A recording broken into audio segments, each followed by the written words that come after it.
A paz do Senhor Jesus, meu querido irmão, a paz do Senhor Jesus, minha querida irmã. Que prazer imenso, meus irmãos, nós estarmos juntos mais uma vez para aqui nós meditarmos na poderosa e sublime palavra de Deus, tá bom? Muito bem.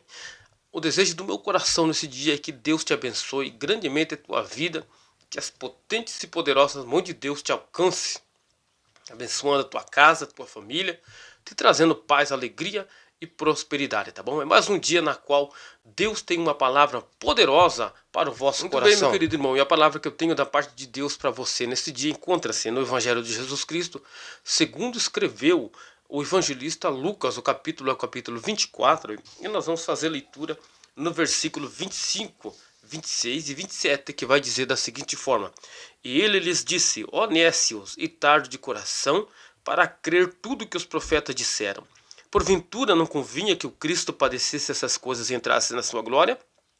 E começando por Moisés e por todos os profetas, explicava-lhes o que dele se achava escrito em todas as escrituras. Deixa eu lhe falar uma coisa primeiramente aqui.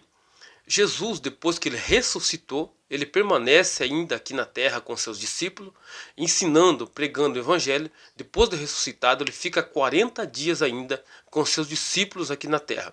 Então, por certo, alguma das escrituras aqui dos evangelistas vai ser depois da morte e ressurreição de Cristo, ou seja, eles escreveram durante o período em que Jesus estava ressuscitado, com o corpo ressuscitado.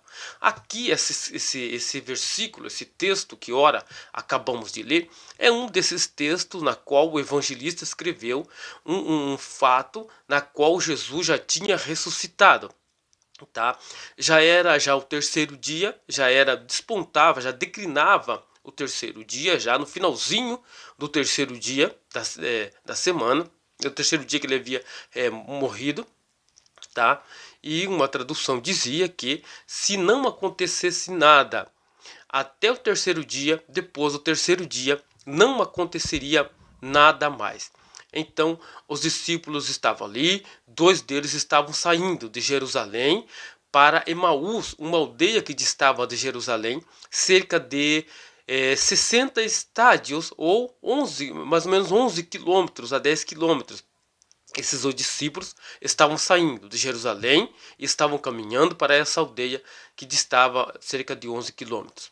E eles estavam andando, conversando entre si, ao passo que vamos nos lembrar de uma promessa de Jesus, que Jesus disse: ficai em Jerusalém, até que do alto sejais revestido de poder. Ficai em Jerusalém. Esses discípulos estavam descumprindo um mandato de Jesus. Eles estavam saindo de Jerusalém. Ao invés de ficar em Jerusalém, Jerusalém significa casa do pão. Ao invés de eles ficarem em Jerusalém, na casa do pão, Belém, a casa do pão, eles estavam saindo de Jerusalém, tá? E estavam indo para Emaús. Emaús significa águas termais, águas quentes, águas que curam. Estavam saindo, estavam caminhando para Emaús.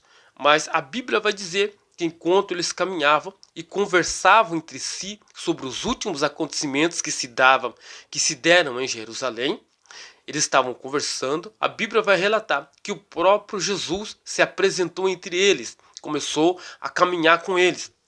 Mas a Bíblia vai dizer que os olhos deles estavam impedidos para que o conhecessem Jesus, para que eles conhecessem Jesus. E eles começaram a conversar com Jesus. Jesus vai buscar o assunto, vai puxar o assunto e vai perceber e vai conversar com eles e vai dizer: que palavras são essas que caminhando trocais entre vós, e por que estáis tristes? Um deles, chamado Cleopas, vai responder para Jesus, não reconhecendo Jesus, mas vai responder, certamente pensando que Jesus era um peregrino, mas um viajante ali na estrada. Ele vai dizer: és tu o único peregrino em Jerusalém que não sabe dos últimos acontecimentos que se deram aqui em Jerusalém?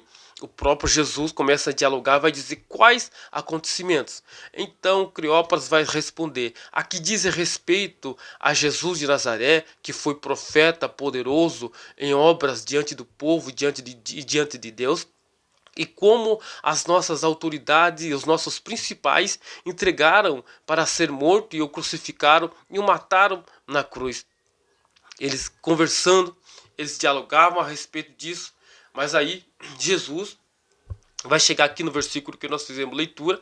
Jesus começa a conversar com eles e vai dizer: ó nécios e tardos de coração, para crer tudo o que os profetas disseram. Porventura não convinha que o Cristo padecesse essas coisas e entrasse na sua glória? E Jesus vai pegar o Antigo Testamento, começando pelos escritos de Moisés, o Pentateuco, e vai lhes explicar tudo o que estava escrito nas Escrituras acerca dele.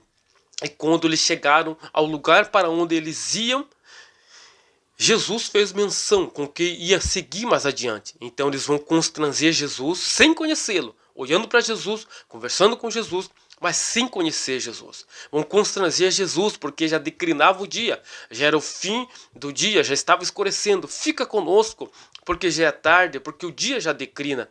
Eles constrangeram Jesus, Jesus ficou com ele. No momento da janta, no momento da ceia, Jesus pega o pão, abençoa e parte o pão. E de repente os olhos deles vão se abrir naquele exato momento e eles vão reconhecer Jesus. Mas a Bíblia vai dizer, escute o que a Bíblia diz, naquele momento Jesus vai desaparecer dali. Tá? E eles vão começar a conversar entre si. Porventura não ardia em nós o nosso coração quando pelo caminho nos explicava a palavra?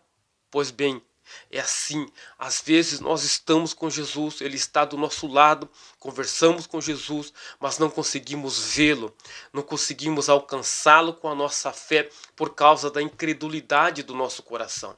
A palavra de que Jesus tinha ressuscitado, que as mulheres já tinham verificado o túmulo de Jesus, já estava vazio, os anjos já disseram para as mulheres, ele não está aqui, por que buscai entre os vivos, entre os mortos, aquele que está vivo? Ele já ressuscitou. As mulheres correram, disseram aos seus discípulos, esses dois que estavam indo para o caminho de Emaús, já tinham ouvido das mulheres que Jesus já tinha ressuscitado, mas eles não conseguiam crer por causa da dureza do seu coração, por causa da sua incredulidade. Tá? E às vezes é isso que nos impede de ver Jesus. E às vezes é isso que nos impede de recebermos a bênção. É isso que impede que a nossa fé cresça, alavanque a nossa incredulidade, a dureza do nosso coração. A palavra, a mensagem da ressurreição, a primeira mensagem pregada pelas mulheres depois da morte de Cristo foi a mensagem da ressurreição. Vão lá e digam aos seus discípulos que eles ressuscitou. Essa foi a primeira mensagem do Evangelho. Os anjos enviando alguém para pregar a mensagem do Evangelho eram as mulheres. E a mensagem era, digam aos seus discípulos que ele já ressuscitou. Mas essa mensagem era forte demais. Eles não conseguiam crer. A Bíblia vai dizer que parecia como um desvario e não acreditaram na palavra da ressurreição por causa da dureza e da incredulidade do seu coração. Então é isso que Deus quer com você, que Deus quer comigo, que lancemos fora a dureza do nosso coração, que lancemos fora a incredulidade do nosso coração e vamos crer que nós servimos um Cristo ressuscitado. Um Cristo vivo que está sentado à destra de Deus Pai e que hoje intercede por nós e que se importa com nós e que quer estar junto conosco em todos os nossos interesses, em todas as nossas decisões e quer nos abençoar sempre e sempre. Os discípulos que estavam indo para o caminho de Emaús estavam vendo Jesus, mas não estavam reconhecendo que era o Cristo. E de repente a Bíblia vai dizer que no partir do pão Jesus desaparece dali da onde eles estão.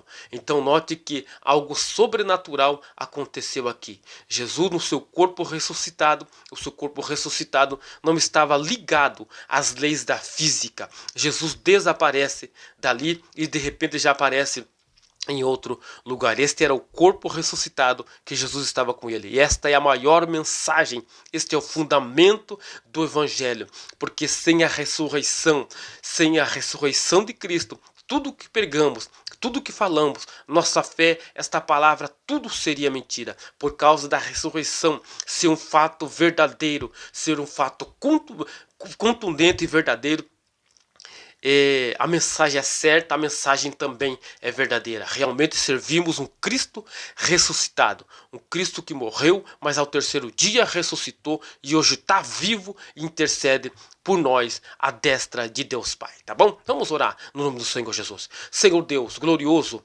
eterno e maravilhoso Pai que está no céu, estamos diante da Tua palavra, Senhor. E a Tua palavra, ela não volta vazia.